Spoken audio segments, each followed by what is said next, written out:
We have quite a few people coming together, and I'd like to know how many of you have learned meditation before, please. Okay, almost. Okay, good. And the reason for learning meditation must be some reasons for coming to learn meditation. And why do we come for meditation? Is that for human being, then we have feelings, and when we come to this world, then when we encounter situations, then usually that we have the feeling of like or dislike. And then it comes, why is it that we feel like or dislike? Because we feel that kind of feeling is pleasure or unpleasure to us. And for human beings, then it is very less likely that we're always in a happy situation. And it is less likely that everything is smooth for us. So the trouble is, because of that, then we feel like we're always looking for some comfortable, looking for pleasure, and looking for happy situations. But it is almost like, as we know, it's impossible. And even if we have a good state, or if our life is very smooth, we always wanted it to be smooth, and we will feel like we don't want to lose them. And because of that, then we hold on to it. But, as we pass on life, and we know that it's impossible. So therefore comes the realization that in our life, most of the time, it is not that pleasant most of the time, or we'll feel like we have more uncomfortable or difficult situations than comfortable situations. And therefore we come to a point where we need to seek a way, or to find a way for the so-called ultimate liberation. And as we go along with our life, then it seems like we are on a quest for something. Therefore, we come to Buddhism, and we come to meditation. And why practice?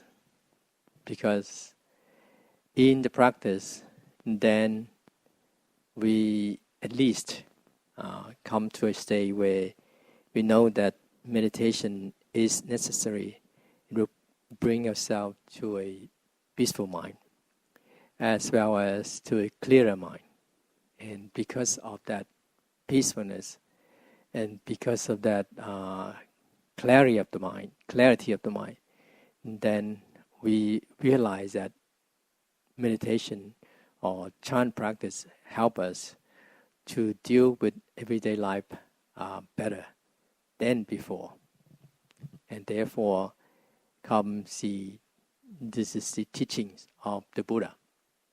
And of course, we know that the teaching of the Buddha is the way or the ultimate way to lead us to the so-called ultimate liberation. And we come to practice in meditation in the beginning, then we find that we have more and more wandering thoughts than before. Is that true? So it seems like we did not have more wandering thought before, just because of meditation that we have more wandering thought. Is that the case? But actually it's not. Because in our daily life, we just don't realize that, before we meditate, before we practice, we did not realize that we have wandering thought as well. Is that agreeable? Is that understand? Or no?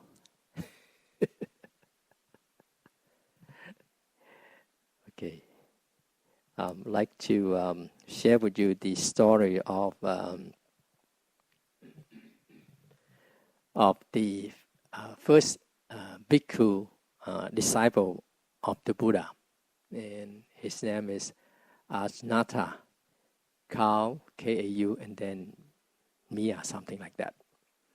And when the Buddha's attained enlightenment, the ultimate enlightenment, he came back to his 5 attendants, and Ajnata was being the first one when the Buddha was teaching. And then he came to a realization. And the Buddha was asking him, why did he come to realization of attaining arahat? He says because the Buddha was saying that our sentient beings are all in trouble because we were covered by the dust of vexations, and we will suffer because of that. And upon hearing that dust of vexations,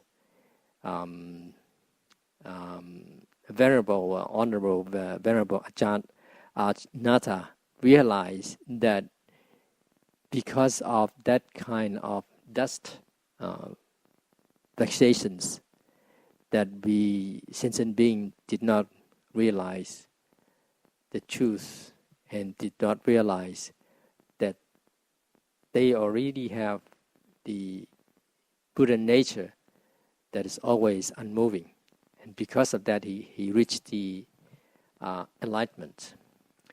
And he was explaining more in detail, like in our daily life, the vexations is always there, and it's like dust.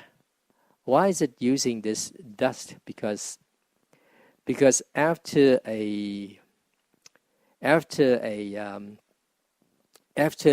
rain, and then the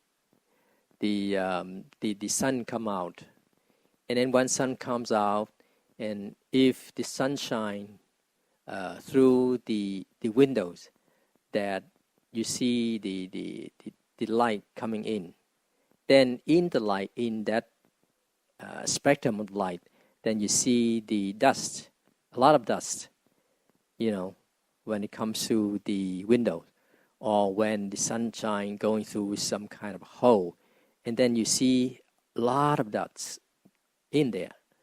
But in like time like this, we don't see any dust, right? We don't realize any dust anywhere, right?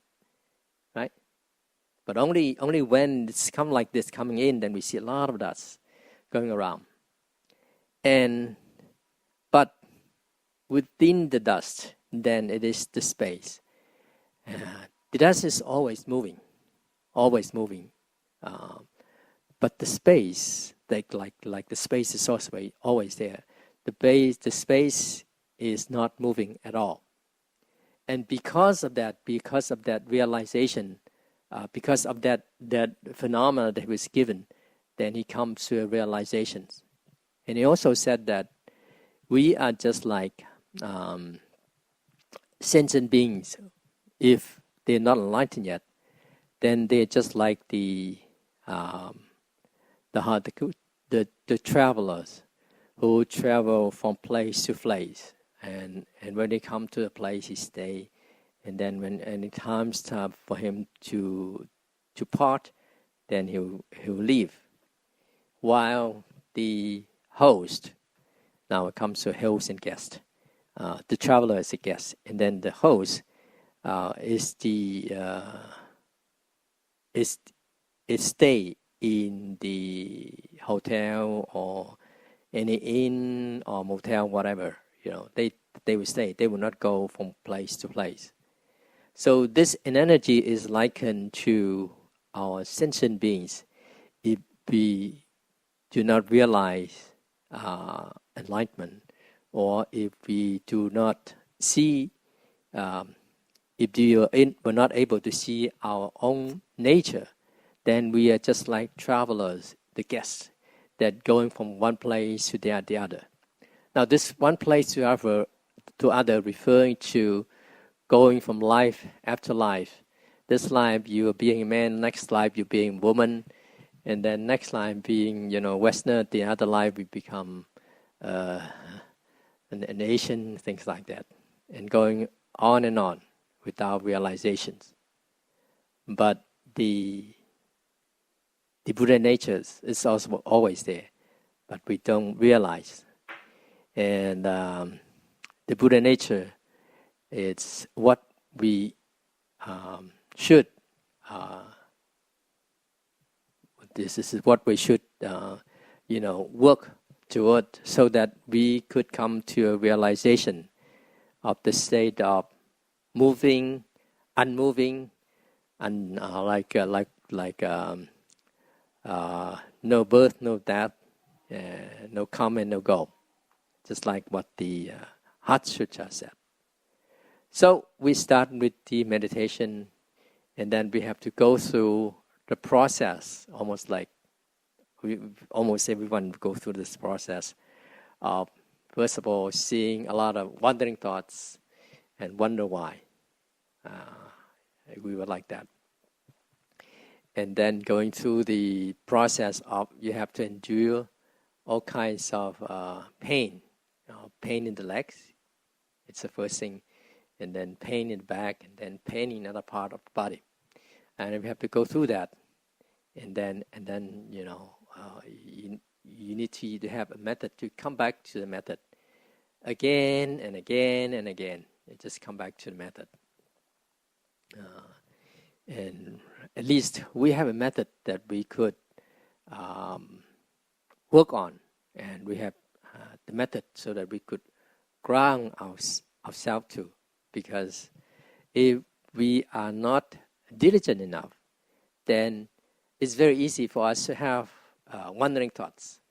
And then when we were using the method, we come back to the method, and then wandering thought comes, and then we were pulled away, and then maybe for a while before we realize that we are pulled away with wandering thoughts. So we need to practice again and again until we are better and better with it. Now, for some people, then they will we can say that they're pulled by wandering thought, and then it seems like they entertain the wandering thought, and then they just keep on with wandering thoughts before the period or after the period of sitting is ended. And that's the case, then we are not practicing. We're having wandering thoughts all the time with meditation. And then comes where if we have a lot of wandering thoughts, if we keep on thinking, and later on, where our mind is so tired, then we come to a drowsy state, the drowsiness state. And then after the drowsiness, And again, then we are more awake, and then we have more wandering thoughts again and again, and this the cycle will go on like this. And then we never live to use our method in the present moment. So the idea of the present moment is very important, and make use of this idea of present moment where we are sitting. Then we have to make sure that we are sitting here to use our method. And when we encounter sleepiness, then we have to stay awake. At least straighten your back, straighten so that you have an upright waist, and then straighten the head, not to drop our head down, not to lean our head forward, and open our eyes more widely so that we are more awake. And if we have more wandering thoughts, then at this time we need to use our willpower, make sure that I am using the method. I want to come back to my method and stay with the method. Of course, the foundation of relaxation is needed. It's very important in meditation. No matter what we do, we have to have that foundation built in whatever method that we're using. Either the method of following your breath, the method of counting your breath, the method of silent illumination, just sitting only, silent illumination, or the method of just sitting only, or even the method of Hoa Thou, and also the method of reciting Buddha's name. So this is what we need to come back to, and the foundation of relaxation is always there. So there are two main things that we need to have. One is relaxation. The other one is that stay with a clear mind. Then practicing coming back to the present moment, here and now, here and now, here and now. And that's the three things that we need to really remind ourselves in the meditation period. But besides that, then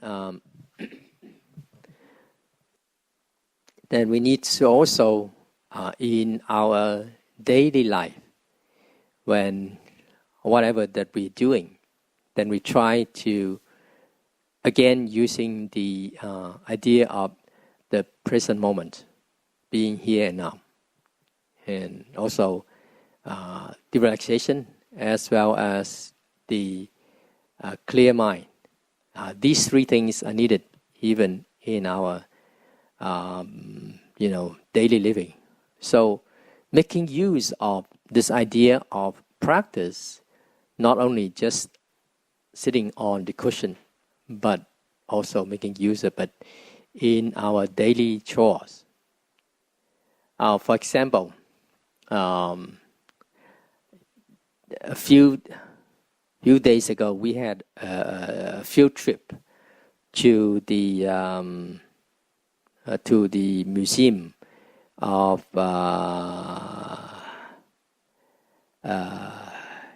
it's called the place where they grow tea, and we go to the museum, a tea museum in Pinglin.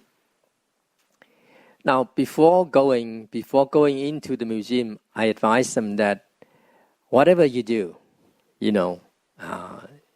when you're in the museum with the guy who guide us to see around, then keep the body relaxed, and then stay with a clear mind, not to do so much thinking. Okay, just try to absorb whatever that's there, that is presented to you. And if that's the case, then you will be able to go through this in a very relaxing way, and you enjoy it very much.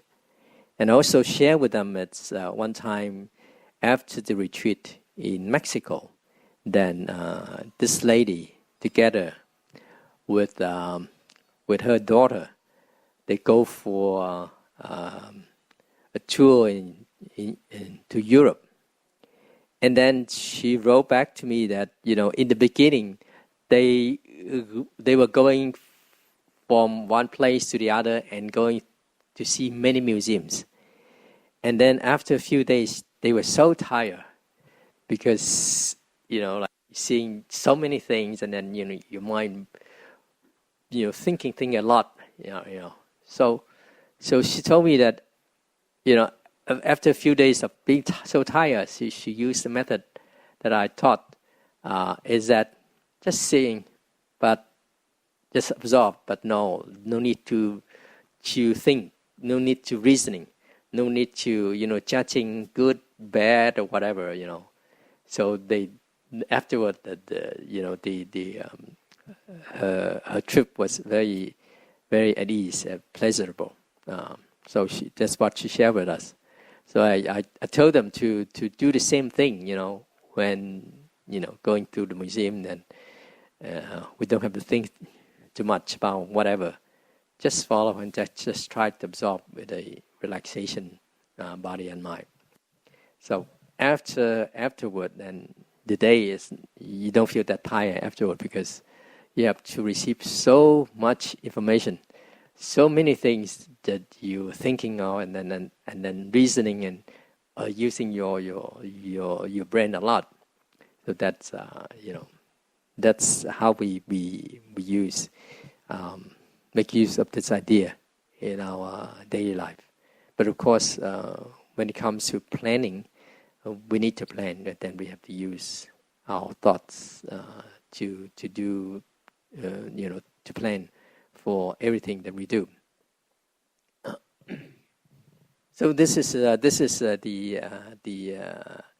idea, the advice for the daily use, and besides those advice, then when we come to a situation where we have to deal with, in what I suggest is that you could use the teaching of the Buddha to make use of the teachings of the Buddha in the situation or many situations in life, and that's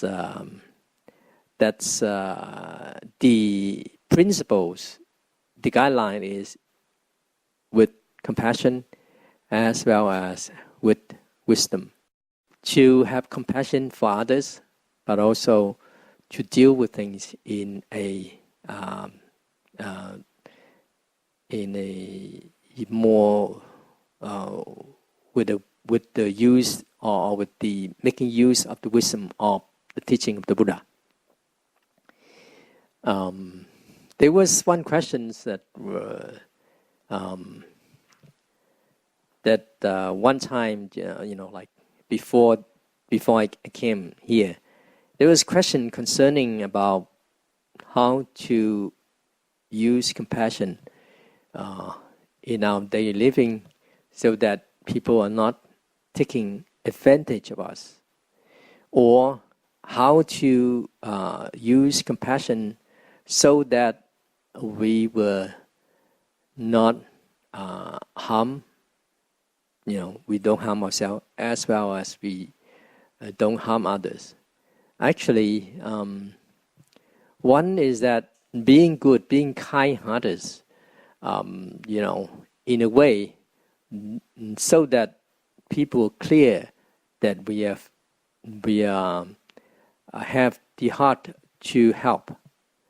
But it doesn't mean that people will take advantage of us. We will say yes to everything that people request, or we always agree to everything that when situation comes. There was one time, this lady, the way she behaved was that she was so kind everything is just like she's willing to first of all is willing to help, but also the way she presented in a way that people just take advantage of her. Whatever, they feel like it becomes like almost like either people take advantage of her or people will rely on her to help to do things that other people supposed to do, but they would just ask her to do. If that's the case, then becomes like you have no principles at all in helping other people. It's there are ways to help people where they could stand by themselves, not so that they could always rely on you. I remember one time,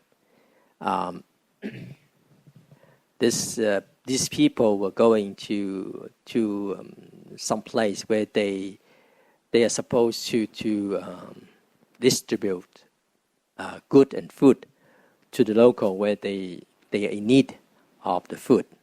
And when it comes to and they try the goods, and it comes to the place where they are supposed to like distribute the food. And then a lot of children were playing. So what they do is that like one person was taking all the good but supposed to, and they're supposed to give them right away. And one man, stopped him, saying, "No, don't do like this." So what he did was that he started to ask the children, "Oh, you're here, and could you help us?" And then the children would be happy to help. So the day he will ask the children to help to bring those food inside, into the place.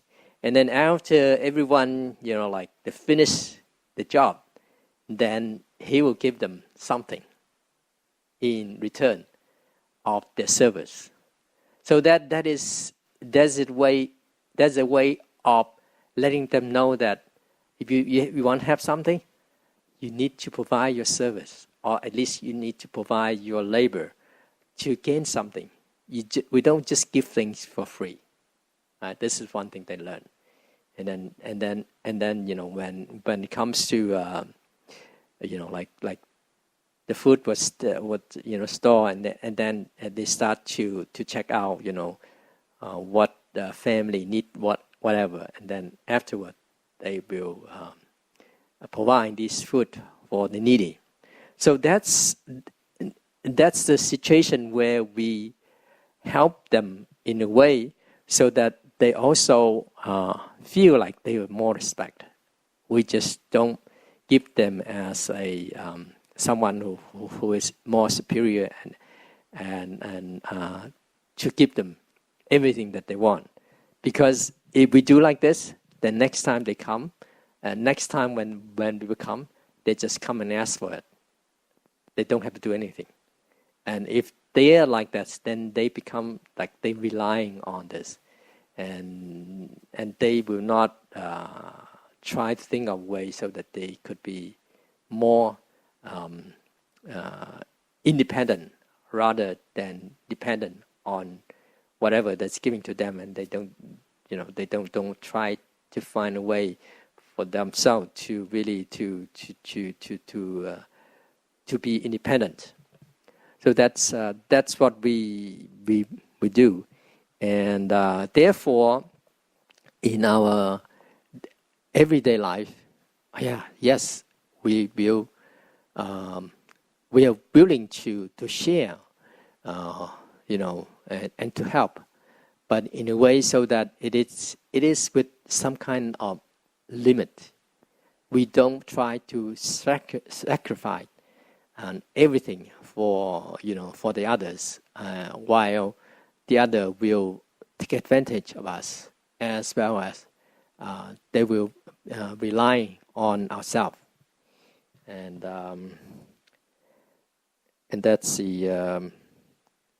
that's what we need to be careful about. Okay. So, you may have other questions. that you would like to ask? There are a few more.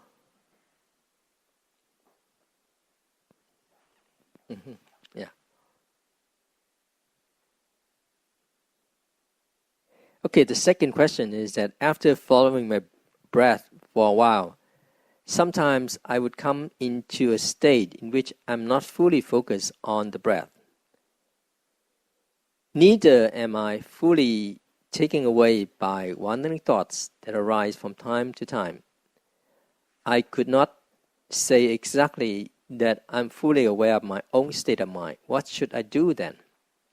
Okay, this state of mind is called the state of mind of I'm not sure what this is in English, but it is the state of mind. It's called no memory or no remembering, not remembering. So a state of mind that is not clear. Although a wandering thought comes and go, but with an unclear mind. So that means either the person is tired at that time, so that he is not really using his method with a clear mind. So what you do is that you should have what you should do is that to do so that your mind is clearer. That is to say, you have to have a clear mind. What is the meaning of the clear mind? Is that like right now you are awake and then you are listening. You're not sleepy. But if you are listening, but you close your eyes and then you were like resting, although you're hearing something, but not really, it's not really going in our mind. So you just hear something, but hear the sounds, but you don't take in the meaning of it. So you have to stay with a clear mind, right? Stay with a clear mind. Make sure that you are awake. Make sure that your mind is clear. And one thing that you could make yourself awake and clear mind is that you straighten your back, sit more straight, and also open your eyes wider. Make sure that you are in the state of awakened. You're not sleepy. Right? That's one thing. And also, you also, tuck our chin in, head straight and tuck your chin in. Once you tuck your chin in, the naps, the back here, you will feel a little bit of a tiny tension. That makes yourself more awake, right? So that's one thing to do. But if you are really, really tired, then you may close your eyes, not to use the method, but just let yourself rest. Now, this is when you feel you're very tired, that you cannot really use the method. And then you close your eye, you rest. But still sitting in such a right way and correct way. So there are two ways of dealing with the situations. Okay. Now, if you're in the case where time passed by very quickly, but you're not clear of how it was happening, and you were not clear of you were using the method or not, during that period, that means you are in a state of like total darkness, and in Chinese it's called wuji. Wuji referring to not remembering what's going on. Seems like time passed very fast. Okay, so that's one thing. The third question: when trying to use the method of silent illumination, it is suggested in Sifu's books to expand our attention to our whole body. Instead of staying anywhere in particular, but how? Should I shift my attention from place to place? Now, this is referring to the use of the method of silent illumination, we need to know that it comes state after state. One is that in silent illumination, the relaxation is the foundation. So first of all, when sitting down, we try to relax the whole body from head to toe, a couple times, at least 3 times. And then use the method of following the breath. And then after following the breath, now the breath has to be natural. After following the breath for a while, you have to judge by yourself that when using the following the breath method, and it comes to a state where you have fewer and fewer wandering thoughts. And then it comes to a state where almost like very few wandering thoughts. And when it comes to a state where almost like you don't feel you have wandering thoughts. And then at that time, you may, you don't have to use, it seems like you don't need to use the method of following the breath.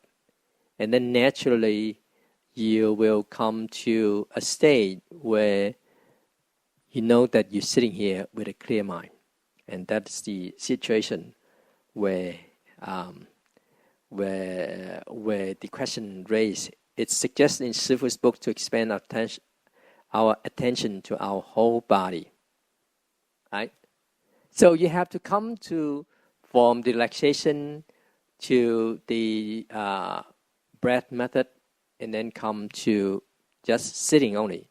Now, if you come to the state where you almost like you don't have wandering thoughts, but you're kind of aware of your breath in and out, and then you don't need to really aware of the breath in and out, then at that time, because the mind is very clear, and the body is very light, then you just come to a state where naturally you know that you're sitting and your mind is very clear.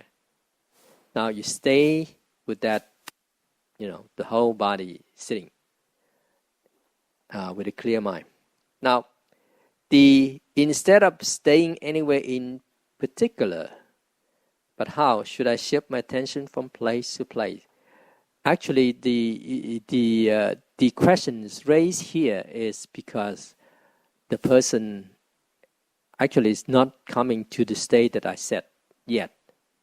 Therefore, they will not know where to place their mind, or where should their mind be grounded. Because usually in meditation we have a method, and we stay with the method, right? But now in this situation, actually, because the mind, there's no need for the mind to really stay in where using any effort to really stay in one particular place, but just with the idea that I'm sitting here. Now, if they still need to have a place to ground, then it's the whole body that the person will know that he is sitting. Just like right now, you're sitting here. When I ask, do you know that you're sitting here? Yeah? You say, yes, I know I'm sitting here. Right? But when you say you know that you're sitting here, do you need any effort to it?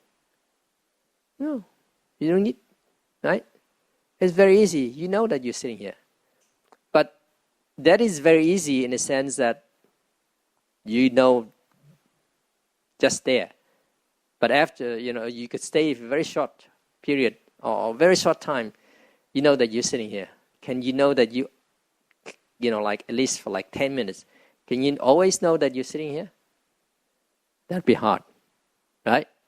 So therefore, you need to come to a point where your mind is very stable. Your mind, you don't have wandering thoughts. You just know that you're sitting here. And then that you could sit, you could use this method of just knowing that you're sitting here longer and longer. And as you sit, you're free. You're like there's nothing that really that you have to do. Just know that you're sitting here. So it's very carefree, but with a clear mind, right? So that's the third question. Okay. Anybody have any questions? Yes. Your name is?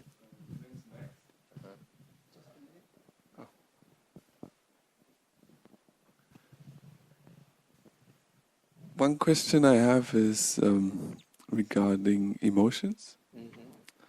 And so there's a struggle I have with that. On the one hand, you would argue when you face a trouble, like maybe an emotion, you should face it. And then you can, handle it and let it go. On the other hand, you have the method of focus on your breath. And if you focus very strongly, the emotion can disappear. So sometimes I wonder to what extent I should handle those emotions, or should I just focus on the breath and then come to the peace of mind in a way that the emotions will go away. And the challenge with the emotion is also that these not thoughts come in words, more like pre-word kind of thoughts. So sometimes you want to handle and let go, but maybe you don't know exactly how to address them because they don't say very clearly what they are yet. Okay, one way to deal with emotion, or we say with vexations, okay? Because emotion, like in English, this word emotion that may not refer to vexations. Right? So one way is that to deal with it by using the breath.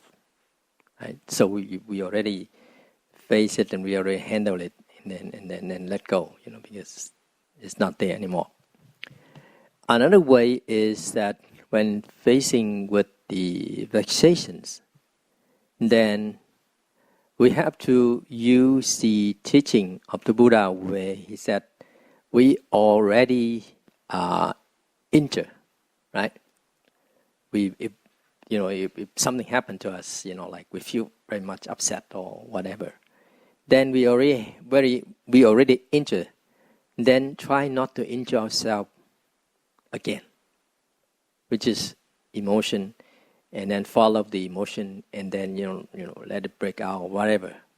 Right? So we try to do like that. So what we do is that in dealing with situation, then we have to take out the emotion part, and then to deal with situation in a proper way. Say, like, okay, this is how to deal with it without giving rise to emotions. And then once we deal with it, then it's gone. Yeah, either it is like you have to reason, you have to say right and wrong, but somehow we try not to keep our emotion into that thing. So that's another way of dealing with it, right? Now, so this is the first of all, we need to know that, and we need to practice so that we are fully aware of if we continue on with this thing that's right and wrong with our own judgments. It just, it just won't help the situation. So that we have to somehow practice so that every time we are confronted with something, even someone we don't like or whatever, then leave some part for ourselves to really fully aware of the feeling of our body. Either at that time we giving more anger to our body in facing with this, situations or not. If we are aware of that, then once we are aware of ourselves, then we could just adjust ourselves so that we could do it in a calmer way. And still we need to deal with situation, right? So there's different ways of dealing with these things, right? I don't know if that's your main question concerning.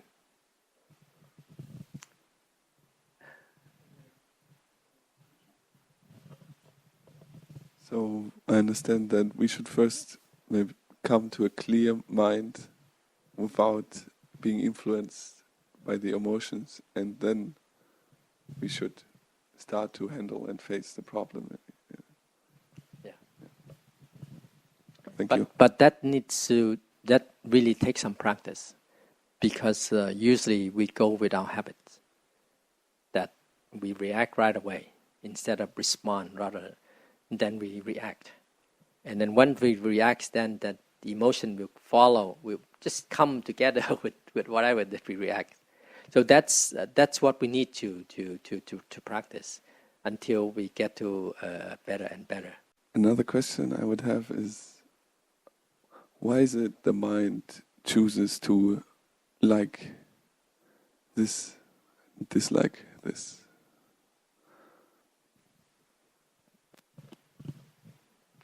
It's almost like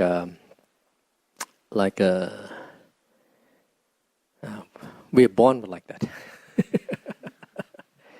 Not only us, but we observe all the animals, right? Every time when they, they always try to stay away from trouble, a worse situation, whatever. It's just like that. It's very natural reactions of ourselves, right? So like comfortable, don't like uncomfortable, like all the good things, whatever we eat, we like the good food. We hear, we like the, like something that's pleasant to our ears, and we always like that. But the thing is that with the practice, then we need to really work hard, and we all know that no gain, no pain, no gain. There's there time when we need to really work hard on, before we could get good results. But this is how almost like it's just like that. It's very natural.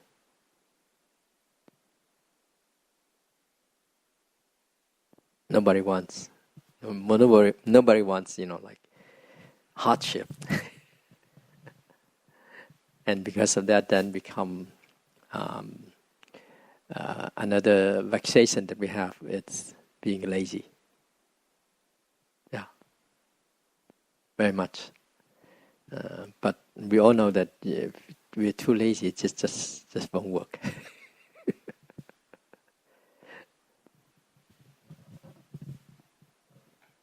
Okay. Please say your name. My name's Viet. I have a question. When you're meditating, for example, and a thought comes up, and you realize you have that thought, and sometimes you say, "Oh, I was thinking about this," or "I was thinking about that." Does it make sense to even do that, or should you just immediately say, "Oh, now let's go back to the method"? Okay. In meditation, we don't want to practice so that it becomes a habit of following the wandering thoughts, because if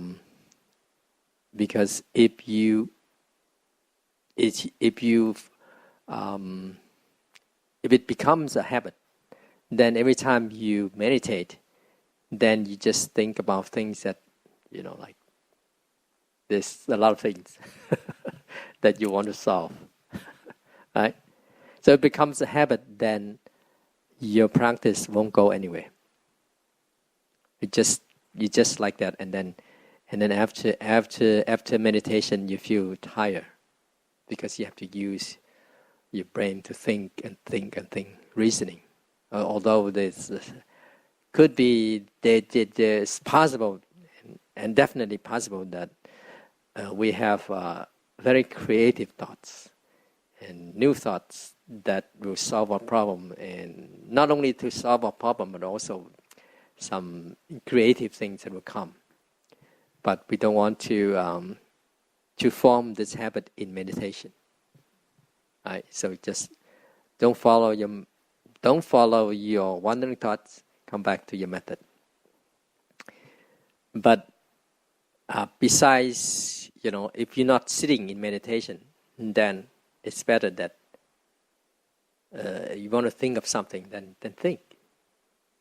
Not in meditation, not in the sitting meditation, but if you need to plan, or just some other situation where you have to think about, how to solve your problem, then think, no problem.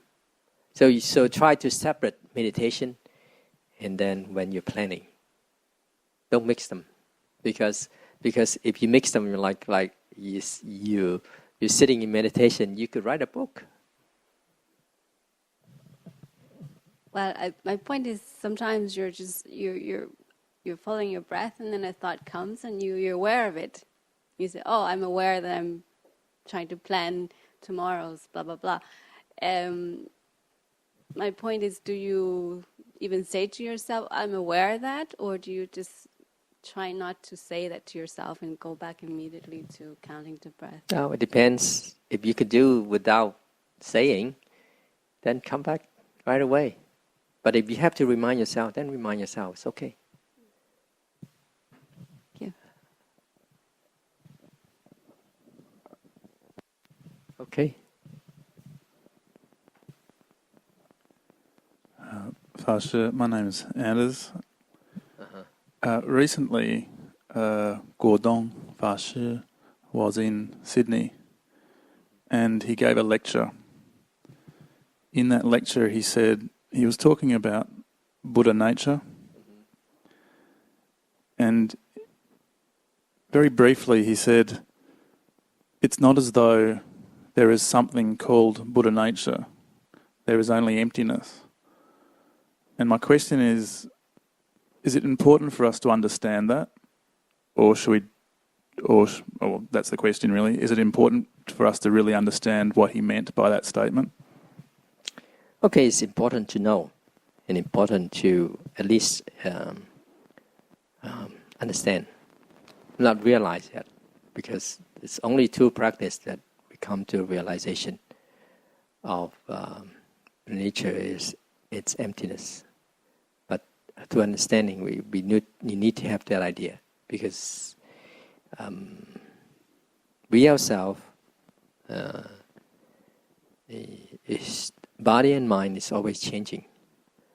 So phenomena is there, but there's nothing that is not changing. So that itself is empty in nature. And this is from our body and mind, and also includes the outside, the environment. Everything is changed. Everything, because of the changing, then its nature, it's empty in itself. And we don't deny the existence of phenomena because it's there. But we know that its nature is empty.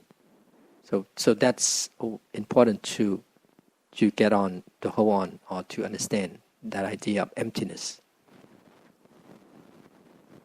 Because everything is empty in itself, then everything is possible. Right? And everything that, as I said, no need for us to really hold on to, attach to everything or anything so dearly, because the attachment itself brings suffering. Ultimately, we know if we cannot let go, then we suffer. So it's important to understand. But he said specifically that Buddha nature is empty, and you also said before that dust is moving, but the space isn't moving. So I'm trying to understand how emptiness relates specifically to Buddha nature. Yeah. So emptiness is Buddha nature. It's another name.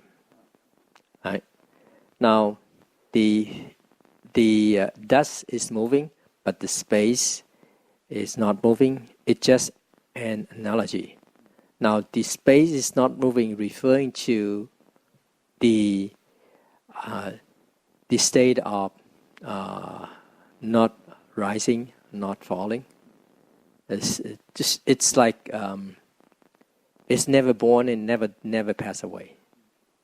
It's not really like there's still something there.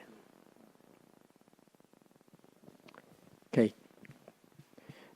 Good for you to ask this question so that we're able to clarify.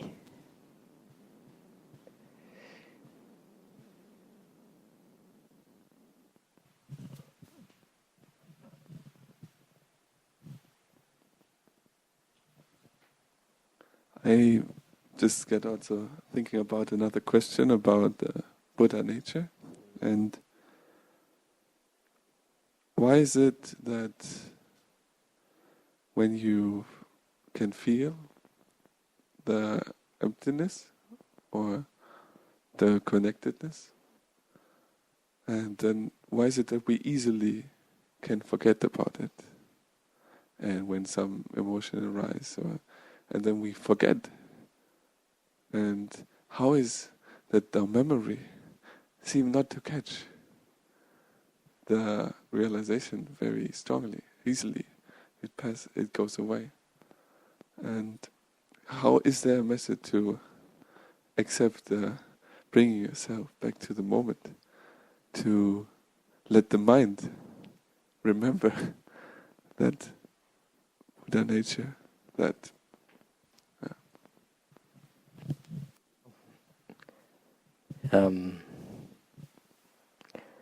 to be able to remind ourselves is to practice.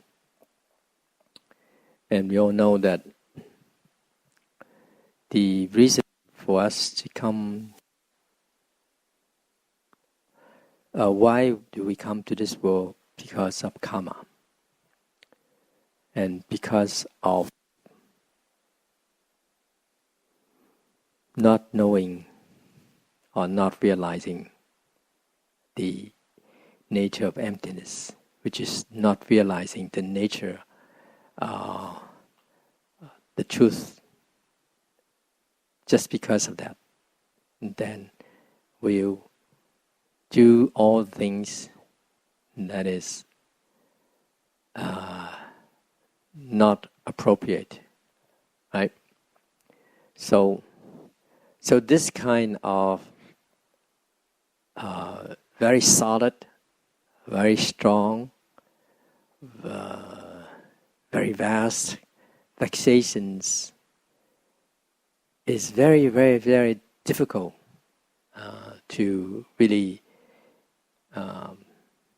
break to or finish. Therefore, whatever we do, most of the time we follow by our habitual tendencies, right? Or we follow by our karma. And it's very easy for us to forget because we always have this tendency, or we always have this habit, and the habit of holding on to this idea of I so dearly. But at least in the process, at least we come to know about Buddhism, come to understand about practice. Then we can say that the example of analogy of this sprout, the seed, it's coming, very small, tiny, and this side is a huge tree. Is already like huge tree. It's already grown for many years. So this is referring to the vexations, right? The bad habits, and this here we learn about Buddhism and then we practice and we remind ourselves, so the spouts is coming a little bit, the plan is coming. And we know that all we need is practice. And we know that it's possible because this seed, the plan, is also very powerful, so that we remind ourselves. And we all know that because of this, the state of the changing of the nature of emptiness, then everything is possible.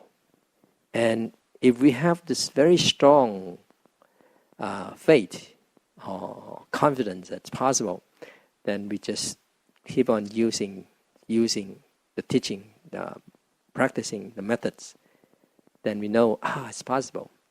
If not, then you do for a while. We say it's almost like very. I see very little effect, so I don't want to continue, and I give up, and I want to follow my bad habits, right? So we really need to, that's why, at this time, the vow, almost like every day you have to make a vow that, I want to be, like pleasant moment. But we know that the moment that we come back to the present, it's a moment of practice and the moment of realization. So one moment, if you can add second moment and third moment, add together, then, at least that a few moments there on that day. If you want to do that, then you may set a plan for yourself that, okay, at least at a certain time of the day that I'm here and here, I'm doing this. And then you see the effect of it. And then later on, you increase. Say, for example, in your workplace, you have to walk on the stairs many times in a day. And then you tell yourself, every time I walk the stairs, I use the method of here and now. Right? So if that day, you have to use, the stairs, then your mind is there. And then after a few months of practice, okay, you're good at it. And then you increase. Say, every time when I'm drinking, then I'm mindful of my drinking. I'm here and now with my drinking. And then you increase later on through those easy things in life. And then you see the effect of it. Oh, yeah, it's possible. Because you're already good at it. And you remember. And those things, once you're familiar with it, then those things is not so easy for you to forget and then think about something else. Because you train yourself to build power. Okay?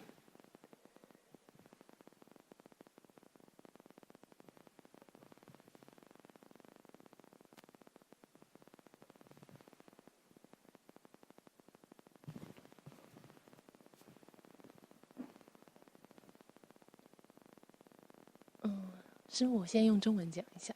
善有善报，恶有恶报，那不是不报，时候未到。Somehow, because you mentioned of karma, then I would like to hear your opinion about if someone. My question is when you do something good and you get some good karma back, and if you did something bad, then you get some bad karma back. But if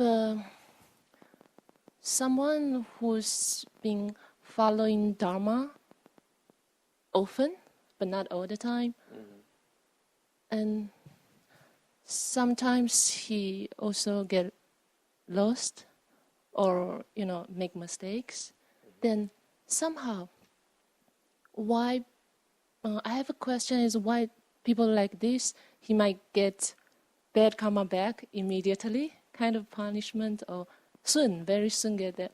But why people who, it's not good or bad people, but if someone who doesn't follow Dharma, seems like the bad karma or it doesn't come back to him. It takes. It's not so soon. Or I will somehow. I kind of know the answer, but I would like to hear yours as well. Maybe you know the answer already. First of all, this idea of do good things and get good results. Do bad things and bad results is too general. Because do good things, you have a result, for sure. But the results will depend on the other condition also. And do bad things, you have bad results, also depends on the other conditions too. Say, for example, this is very easily understood that if you plant the seed of the watermelon, will you get watermelon? Definitely. Not necessary, because you need water, you need soil, you need fertilizers, you need good sun. Right? All those things add up to. But the seed of the watermelon won't change to pineapple. That's for sure. Right?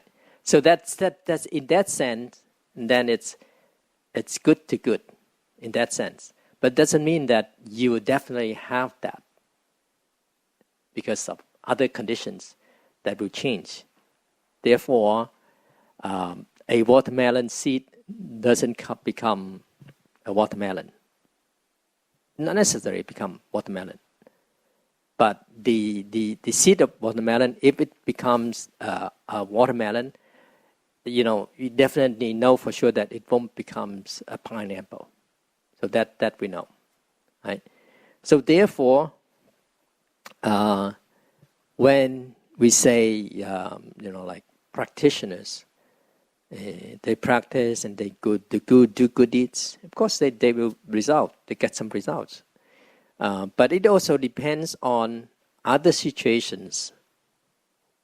It is coming because of whatever that he did in the past lives. In Buddhism, we're always talking about 3 lifetimes, not just this lifetime, right? So whatever that's coming, or whatever that is many conditions that he created in the past, will add up to the situation now, or sometime it won't come to this time, but it comes to the other times.